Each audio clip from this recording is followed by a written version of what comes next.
మహాశివరాత్రి పర్వదినాన్ని పురస్కరించుకుని వరంగల్ జిల్లా రామన్నపేట ప్రాంతాల్లోని ప్రముఖ శివాలయం భక్తులతో కిటకిటలాడింది.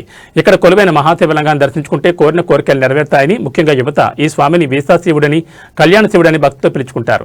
శివరాత్రి సందర్భంగా స్వామివారికి ఆలయ అర్చకులు శాస్త్రోక్తంగా ప్రత్యేక పూజలు, అభిషేకాలు నిర్వహించారు. ఆలయ అర్చకులు గోపీకృష్ణ శర్మ ఈ సందర్భంగా మాట్లాడుతూ ఈ క్షేత్రానికి ఒక ప్రత్యేకత ఉందన్నారు.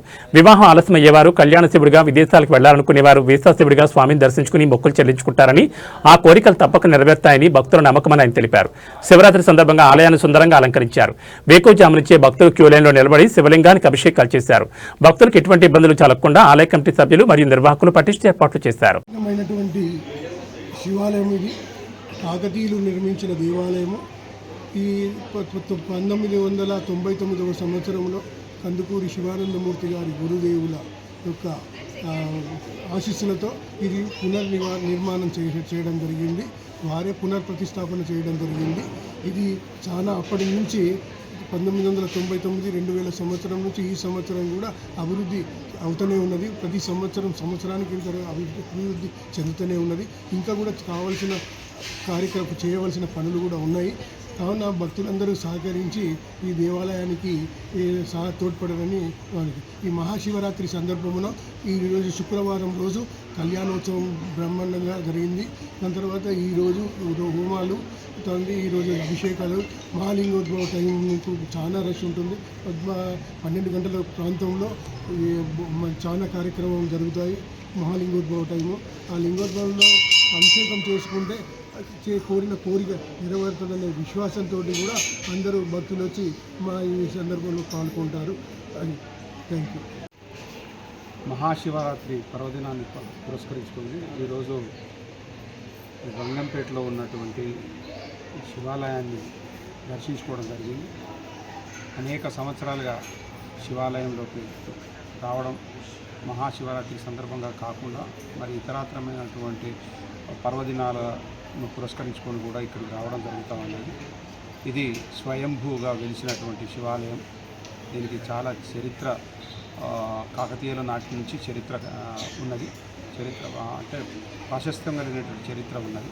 కాబట్టి ఈరోజు మహాశివరాత్రి పర్వదినాన్ని పురస్కరించుకొని లింగోద్భవం జరిగినటువంటి సందర్భంలో ఒకట ఆ భగవంతుడి శివుడిని పూజించుకోవడం ద్వారా మనకు అన్ని మేలు జరుగుతుందని చెప్పేసి భక్తుల విశ్వాసం. అదేవిధంగా మేము కూడా విశ్వసిస్తూ ఉన్నాం. కాబట్టి ఇక్కడ ఈ దేవాలయం కూడా చాలా అంటే దీనమైనటువంటి స్థితి నుంచి ఈరోజు బ్రహ్మాండంగా అభివృద్ధి సాధించింది. అందులో సదాశివుడు గారు కీలకమైనటువంటి పాత్రను పోషించారు. ఆనాడు గణేశయ్య గారు దీన్ని వెలుగులోకి తీసుకొచ్చాడు. కాబట్టి ఇది నిజంగా కూడా ఇక్కడ ఏ కోరిక కోరుకున్నా కూడా అది నెరవేరుతుందని చెప్పి భక్తులు చాలామంది విశ్వసిస్తూ ఉంటారు. అందుకనే ఇక్కడ ప్రతి సంవత్సరం జరిగేటటువంటి శివరాత్రి ఉత్సవాలు ఘనంగా జరుగుతాయి.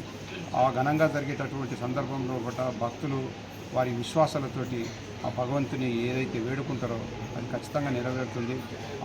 అందులో భాగంగానే మేము కూడా ఈ శివాలయానికి రావడం జరుగుతుందని చెప్పేసి ఈ సందర్భంగా తెలియజేస్తూ మహాశివరాత్రి సందర్భంగా హిందూ సమాజానికి అందరికీ కూడా హృదయపూర్వకంగా శివరాత్రి ఉత్సవానికి సంబంధించి శుభాకాంక్షలు తెలియజేస్తాం.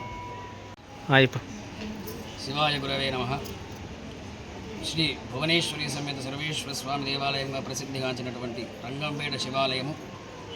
ఇది భద్రకాళి దేవాలయానికి వచ్చే దారిలో పాలిటెక్నిక్ కాలేజ్ దాటినాక కుడిచే వైపు తిరిగినాక రంగంపేట అని ఏరియాలో ఉంది. దీన్ని ప్రముఖంగా రంగంపేట శివాలయం అని దీన్ని పిలుస్తూ ఉంటారు.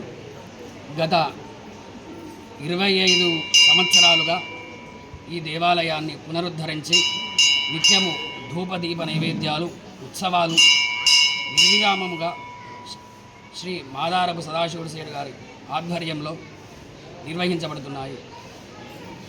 ఈ దేవాలయంలో శివునికి ప్రత్యేకముగా భువనేశ్వరి మాతకు దేవీ నవరాత్రులు, గణపతి నవరాత్రులలో గణపతికి ఉత్సవాలు, శివరాత్రి అప్పుడు పాంచాన్నిక దీక్షగా శివరాత్రి ఉత్సవ కళ్యాణము, నిత్యము రుద్రహోమము జరపబడతాయి. కార్తీక మాసంలో విశేషముగా నెల రోజులు ఈ దేవాలయంలో ఉత్సవాలు జరుగుతాయి. కార్తీక మాసంలో సోమవారం విశేషంగా ప్రతి సోమవారం విశేషంగా అభిషేకాలు, అర్చనలు, పూజాదులు జరుగుతూ ఉంటాయి. ఈ దేవాలయంలో శివునికి ప్రత్యేకముగా కళ్యాణ శివుడు అని పేరు. ఈ కళ్యాణ శివుడు ఏమిటి కదా అంటే అన్ని శుభాలు చేకూరుస్తాడు. ఇక్కడికి వచ్చి ఏ కోరిక కోరినా కానీ భక్తులకు నెరవేర్చి ఓరుగల్లు భక్తులకు కొంగు బంగారమై భువనేశ్వరి సర్వేశ్వర స్వామి వారు ఇక్కడ కొలువై ఉన్నారు. మరియు మన వరంగల్లో ఎక్కడా లేనటువంటి విధంగా వీసాల దేవుడు అని కూడా ఈయనకు పేరు ఉన్నది. ఎవరైనా వీసా ఇబ్బంది ఉన్నా కానీ, వీసా ఆగిపోయినా కానీ ఇక్కడికి వచ్చి చండీశ్వరుని ప్రదక్షిణ సాయం ప్రదోష సమయంలో వచ్చి 6 గంటల ప్రాంతంలో వచ్చి 11 ప్రదక్షిణలు చేసిన వారికి వీసాలు ఖచ్చితంగా వస్తున్నాయి. విదేశీయానం వారికి ఖచ్చితంగా విదేశాలకు వెళ్ళి ఉన్నత ఉద్యోగాలు కానీ విద్యా ప్రాప్తి కొరకు ఇక్కడికి వచ్చి చాలామంది చేస్తూ ఉంటారు. ఈ దేవాలయమును 2002లో కందుకూరి శివానందమూర్తి గురువు గారి ఆధ్వర్యంలో భద్రగాలి గణేశయ్య గారు, మన మాదారపు సదాశివుడు గారు, గుడిమెల్ల రవికుమార్ గారు ఇత్యాది భక్తులతోని ఈ దేవాలయాన్ని పునరుద్ధరించి ఈ దేవాలయంలో అభిషేకాలు, నిత్యం అభిషేకములు కానీ ఉత్సవాలు కానీ జరపడానికి కారణం. ఈ దేవాలయం ప్రత్యేకంగా కాకతీయుల నాడు అఘోరాలు కాకతీయుల విజయం కోసం ప్రతిష్ఠించినారు. కాశీ నుంచి పానమట్టము తీసుకొచ్చి ఇక్కడ ప్రతిష్ఠించినారని మనకు కొన్ని చరిత్రలు చెబుతున్నాయి. కావున భక్తులు ఈ దేవాలయాన్ని దర్శించి స్వామివారికి కృపకు పాత్రలు కావాలి.